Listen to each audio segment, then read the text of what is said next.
Welcome back to the Explanation Pro. Today I'll recap a horror, supernatural film called Ghost Ship. Spoilers incoming. In the year 1962, an Italian ocean liner named Antonia Grazia is smooth sailing in the ocean. Passengers on board enjoy their time dancing to splendid music and great food. Within the crowd, a girl named Katie Harwood is getting bored since she is the only kid on the ship. The captain of the ship invites Katie to dance with him, and they join along with the people on an elevated dance floor. Away from the crowd, a mysterious man pulls a lever that triggers a spool that gradually pulls a wire cord. The spool continuously pulls the wire at a high speed until the wire snaps and slices the group of people who are dancing. Each severed body falls to the ground, but only Katie survives the sudden attack.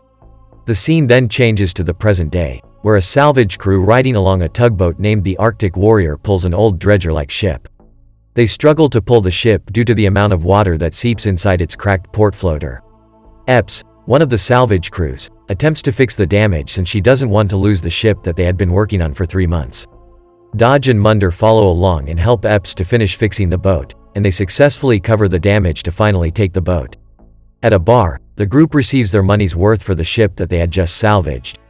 While they are drinking to celebrate their success, a man named Jack Ferriman interrupts the salvage crew and offers them a business proposal in salvaging a mysterious ship that he saw in the Bering Strait. Jack theorizes that the ship may be adrift since there are no radio contacts from it and it is in international waters where anyone can own it as long as they find it, so the group gains interest in Jack's offer. Murphy, the leader of the group, asks everyone about their decision regarding Jack's proposal since this mysterious ship may either be a hit or miss in being a jackpot for them, and they eventually agree to salvage it along with Jack. As the sun is setting, the salvage crew goes forth in locating the mysterious ship in the Bering Strait.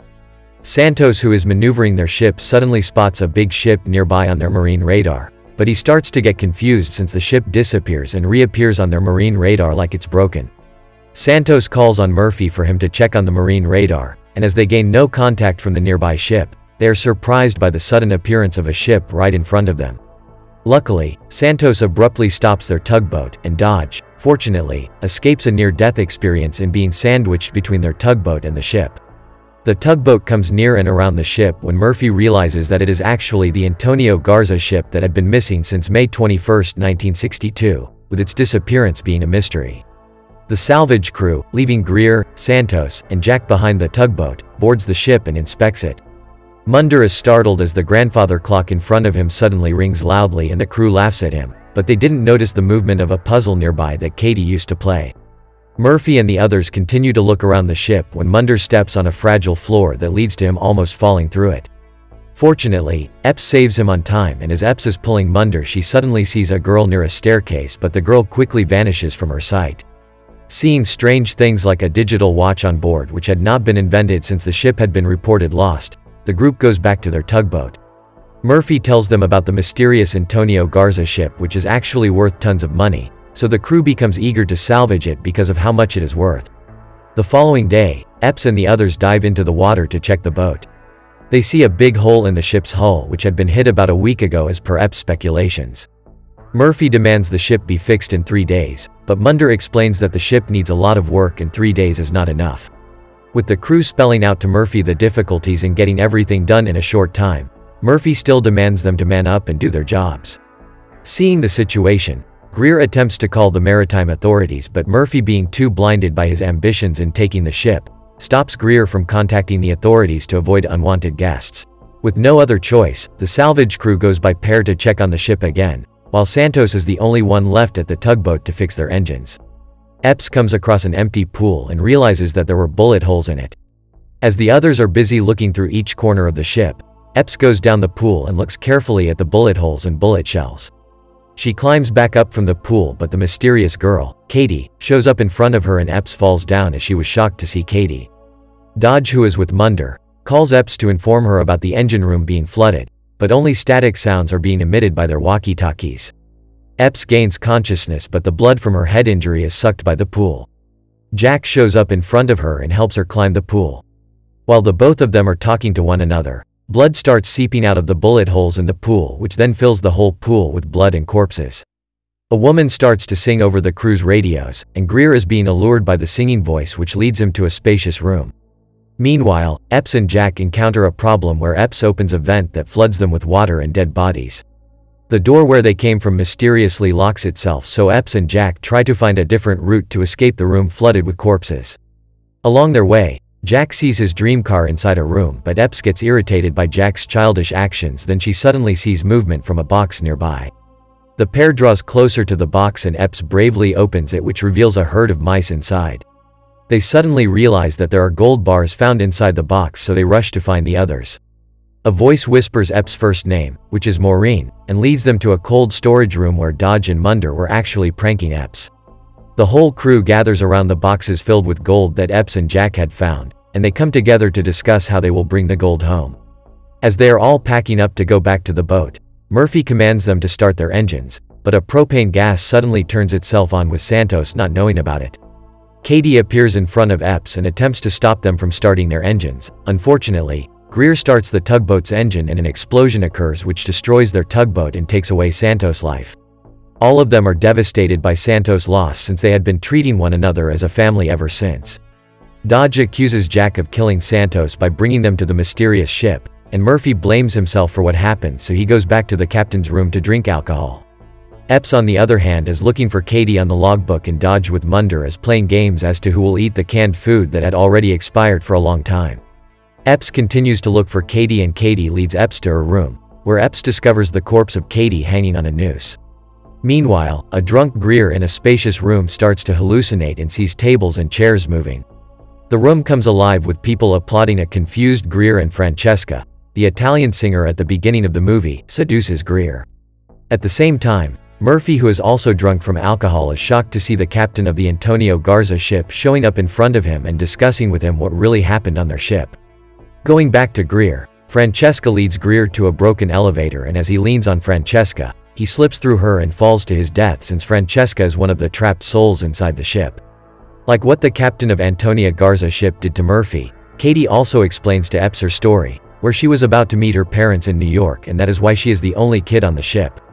Katie also added that there is someone who is responsible for their souls being trapped inside the ship, and she advises Epps to leave the ship while she can. What Katie had said frightens Epps, so she hurriedly looks for Murphy, who is actually hallucinating and being haunted by Santos' soul. The two finally meet up, but Murphy is still hallucinating and thinks that Epps is actually Santos, so they both fight one another until Jack knocks Murphy in the head. The remaining men in the crew throw Murphy inside a big aquarium since they see him as a threat. They also try to look for Greer, who is nowhere to be found, so they continue to stick to their original plan, which is to fix the boat by patching up the breach inside it and pumping out the water inside it, which means that they have to use the ship since they are stranded with no other boat to escape to. Epps continues to look for Greer, but Katie greets her instead by showing the body of Greer, who fell down to his death.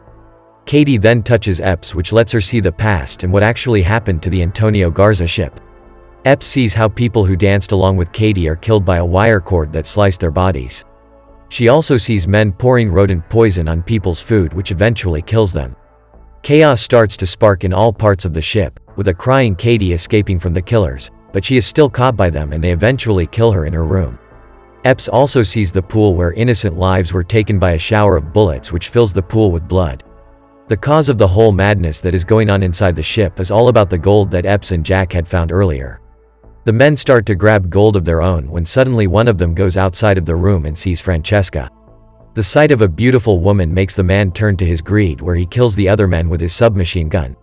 As the man turns around to look at Francesca again, Francesca instantly shoots the man in his head with a pistol.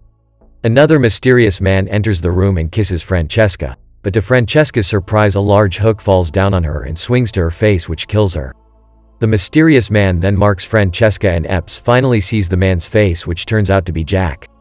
All the information falls down into place as Epps realizes Jack is a threat to all of them, so she runs back to Murphy, but she is too late since Murphy already drowned inside the aquarium and is showing a photo of Jack's face.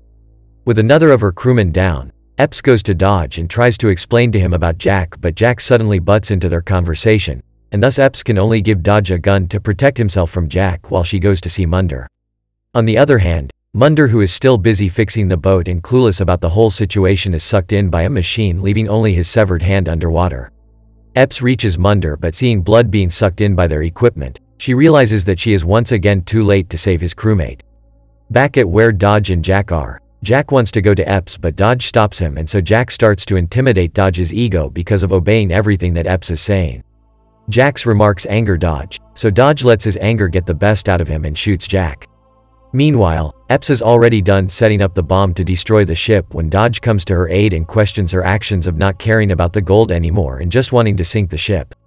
Epps sees through Jack's trick, who is actually posing as Dodge, and so Jack tells Epps the truth about him being a salvager of souls by inducing a fight between people inside the ship because of the greed of wanting the gold.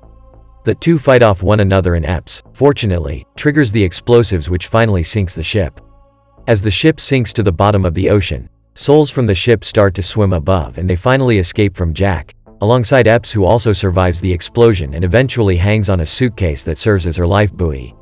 Hours went by and a large cruise ship spots a floating Epps and finally brings her back to land. The movie ends with Epps finally being saved and put inside an ambulance. Epps suddenly sees a group of men bringing the boxes of gold inside another ship with Jack still being alive and looking straight at Epps. Epps screams upon seeing Jack and the ambulance door shuts right in front of her. Thank you so much for watching. If you enjoyed this video, please hit the like button and also subscribe my channel for more videos like this. See you in the next video.